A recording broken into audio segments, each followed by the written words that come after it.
আমি কি করে জানবো বিজেপির প্রোগ্রামে আমি যাবো কি করে? এবার আপনারা আমাকে বলুন, এটা যদি ইম্পার্শিয়াল প্রোগ্রাম হতো আমি নিশ্চয়ই যেতাম, কিন্তু আমি বিজেপির প্রোগ্রামে কি করে যাবো? আমি তো একটু পার্টি করি, আমার তো একটু ইডিওলজি আছে।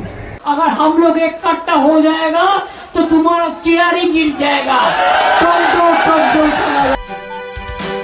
ঈদের পবিত্র মঞ্চটাকেও যিনি রাজনৈতিক ভাষণের মঞ্চ বানিয়ে নেন, সেই মমতা বন্দ্যোপাধ্যায় ময়দানে গীতা পাঠের অনুষ্ঠানে যাননি, খুব ভালো হয়েছে। আজকে মমতা বন্দ্যোপাধ্যায় বলেছেন যে ওটা তো বিজেপির অনুষ্ঠান, আমি কেন যাব? সনাতনী হিন্দুদের গীতা পাঠের অনুষ্ঠান যদি বিজেপির অনুষ্ঠান হয়ে যায় তাতে তার না যাওয়াই উচিত। আর তিনি যাননি, একদিক দিয়ে ভালোই হয়েছে। এই জন্য আমি খবর করিনি যতক্ষণ না তিনি এই ধরনের রিমার্কস করছিলেন, কারণ আমি এটাকে খবর করার প্রয়োজন বোধ করিনি।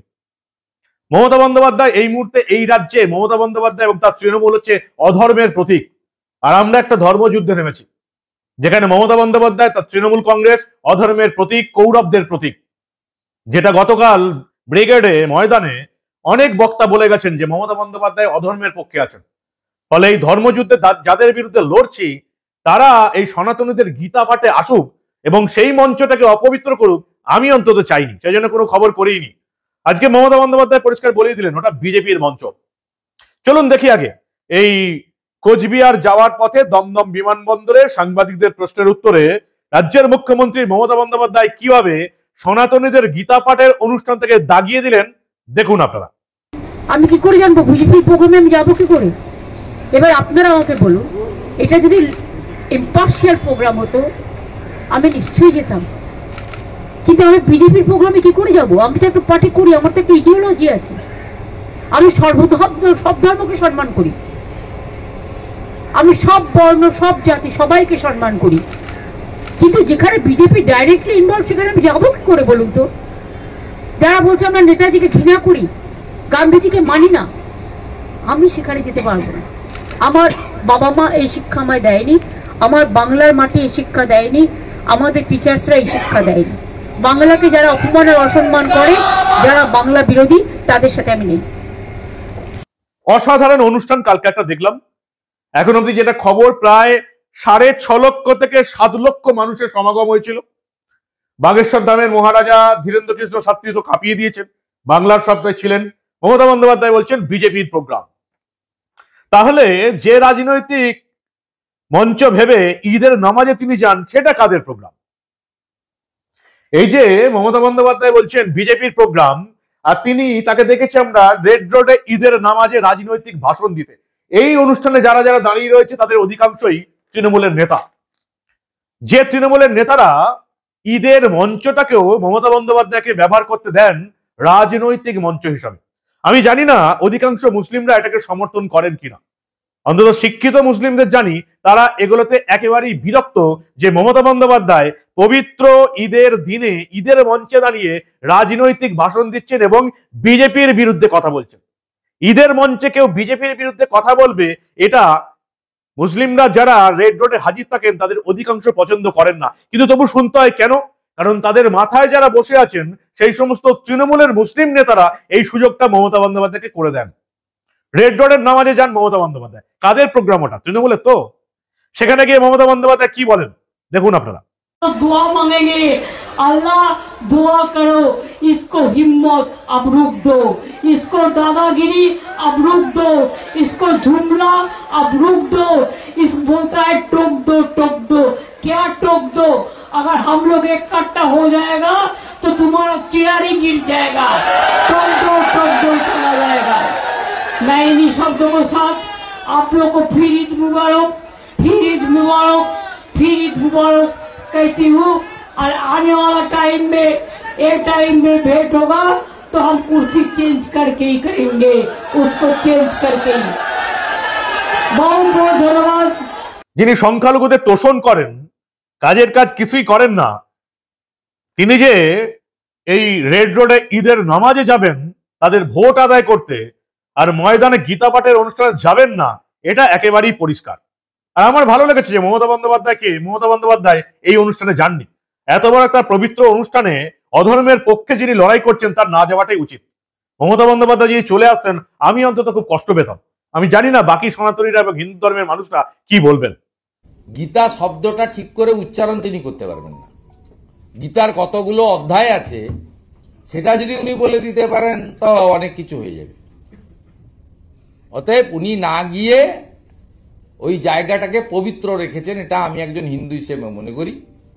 আর আয়োজকরা কেন উনাকে ডেকেছিলেন আমি তার কারণ বলতে পারবো না, আয়োজকদেরকে জিজ্ঞেস করা উচিত।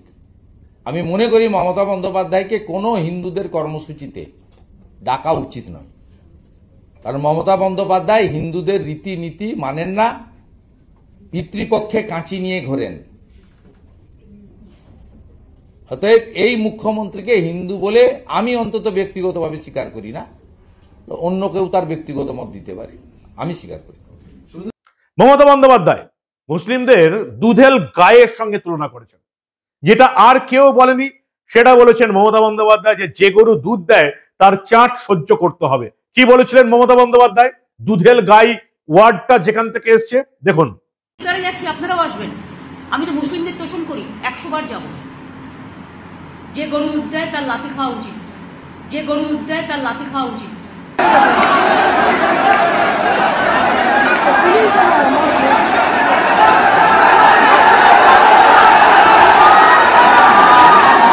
हो गया हो गया हो गया हो गया हो गया हो गया खुल गया हो गया हो गया लंबा वाला हो गया।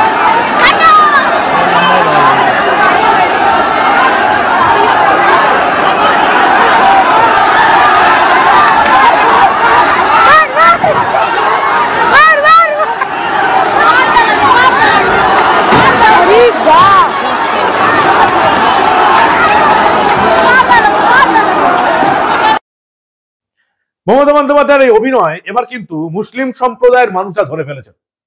এর আগের প্রতিবেদনে আমি আপনাদের দেখিয়েছি কিভাবে উত্তর দিনাজপুরের চাকুলিয়াতে কানকি বলে একটা জায়গায় মমতা বন্দ্যোপাধ্যায়ের রীতিমতো RIP rest in peace Mamata বন্দ্যোপাধ্যায়ের ছবি নিয়ে, মমতা বন্দ্যোপাধ্যায়ের ডেথ সার্টিফিকেট নিয়ে মিছিল করেছে মুসলিম সম্প্রদায়ের মানুষরা।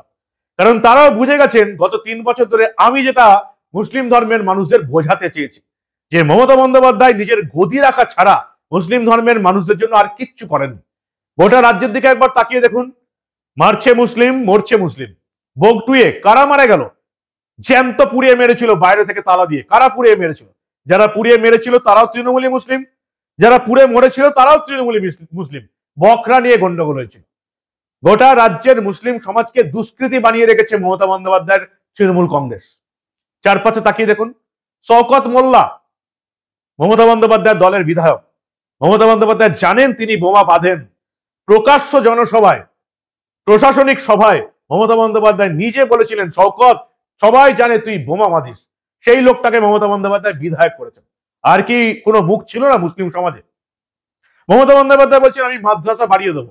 সেই করে কি ভোট পাওয়া যায়? মাদ্রাসা বাড়িয়ে কি হবে? তাদের শিক্ষার কোনো উন্নতি হবে? ল্যাবরেটরি বাড়বে, লাইব্রেরি বাড়বে, মুসলিমদের শিক্ষার উন্নতি হবে, তারা চাকরির ক্ষেত্রে হিন্দুদের সঙ্গে প্রতিযোগিতা করতে পারবে। এবারে মুসলিম সমাজের শিক্ষিত অংশটা অন্তত বুঝতে পেরেছে যে মমতা বন্দ্যোপাধ্যায় শুধু তাদেরকে গদির জন্য এইভাবে তোষণ করে যাচ্ছেন, কাজের কাজ কিছুই করছেন না। মুসলিমদের দুষ্কৃতী বানিয়ে শুধু ভোট যন্ত্রে ব্যবহার করছেন মমতা বন্দ্যোপাধ্যায়, এটা সবাই বুঝে গেছে। তাই গীতা পাঠের তো অনুষ্ঠানে তিনি আসেননি এবং তিনি বলছেন এটা বিজেপির অনুষ্ঠান, তিনি আসেননি, খুব সৌভাগ্য আমাদের অপমান হয়ে যেত যদি এই গীতা পাঠের পবিত্র অনুষ্ঠানে মমতা বন্দ্যোপাধ্যায়ের মতন অধার্মিক মানুষ একদিন এসে হাজির হয়ে যেতেন। এই গীতা পাঠের অনুষ্ঠানে যারাই বক্তব্য রেখেছেন প্রত্যেকে বলেছেন যে মমতা বন্দ্যোপাধ্যায় এবং তৃণমূল অধর্মের পক্ষে লড়ছে, কৌরবদের হয়ে লড়ছে। আর আমাদের লড়াইটা হচ্ছে ধর্মযুদ্ধ, যেখানে অধর্মকে হারিয়ে এই রাজ্যে ধর্মীয় শাসন প্রতিষ্ঠা করতে হবে। बंगाल के हिंदुओं, आंधियां चलने लगी, अब ज्वार को पैदा करो, कंठ में क्रंदन नहीं हुंकार को पैदा करो। फिर सजने लगी है समर की भूमिका, पार्थ तुम गांडीव में टंकार को पैदा करो। पार्थ तुम गांडीव में टंकार को पैदा करो। मैं राष्ट्र के सभी अर्जुनों को निवेदन करती हूं कि माधव के धनंजयो अब जाग जाओ, बंगाल की धरती जाग गई है। संतों के नेतृत्व में आज हम अपनी आंतरिक स्वतंत्रता की घोषणा कर रहे हैं। इसलिए समस्त हिंदू जाति भगवान कृष्ण के इस गीता पाठ को हृदय में धारण करके कर्तव्य के मैदान में उतरे, ऐसी मैं ईश्वर से कामना करती हूँ। बोलिए भारत माता की, भारत माता की।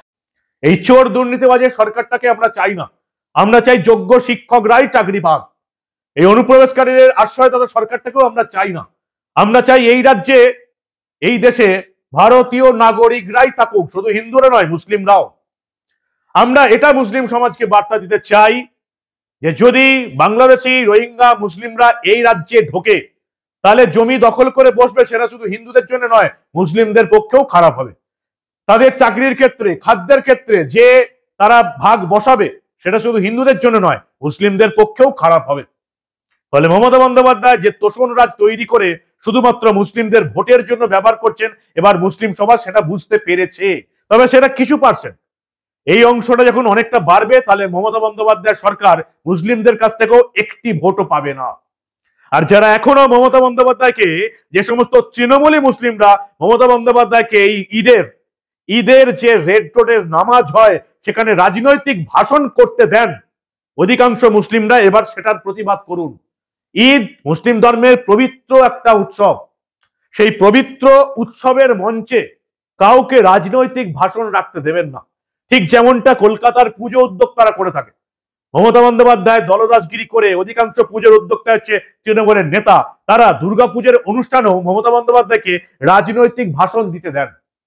শুধু মমতা বন্দ্যোপাধ্যায় নয়, এই রাজ্যের কোন রাজনৈতিক দলের কোন নেতাকে, যে রাজনৈতিক দলেরই হোক, সিপিএম, কংগ্রেস, বিজেপি, তৃণমূল, যে রাজনৈতিক দলেরই হোক, কোন রাজনৈতিক দলের কোন নেতাকে কোন ধর্মীয় অনুষ্ঠানে রাজনৈতিক ভাষণ করতে না দেওয়াটাই মানুষের উচিত। ঠিক তেমনি কোন নেতাকে যেমন আমাদের পুজোর অনুষ্ঠানে রাজনৈতিক ভাষণ দিতে দেওয়া যাবে না, তেমনি মমতা বন্দ্যোপাধ্যায়কে মুসলিমরা কবে ঈদের দিন রেড রোডের নামাজে রাজনৈতিক ভাষণ বন্ধ করতে পারে সেটার জন্যই অপেক্ষা করে থাকবো। আর গীতা পাঠের অনুষ্ঠানে যাননি, বিজেপির অনুষ্ঠান বলে খুব ভালো হয়েছে আপনি যাননি। অধর্মের বিরুদ্ধে আমাদের লড়াই, আর সেই অধর্ম যদি এই রকমের একটা ধর্মীয় সংগঠনের ডাকা পবিত্র অনুষ্ঠানে হাজির হয়ে যেতেন, আমরা অপমানিত হয়ে যেতাম। কি বলবেন আপনারা? আপনাদের মূল্যবান এবং গুরুত্বপূর্ণ মতামত জানান দা নিউজ বাংলার কমেন্ট সেকশনে। দেখতে থাকুন দা নিউজ বাংলা। আমরা আবার এই রাজ্যে ঘটে যাওয়া এই ধরনের অনেক ঘটনাই চেপে রাখতে দেব না।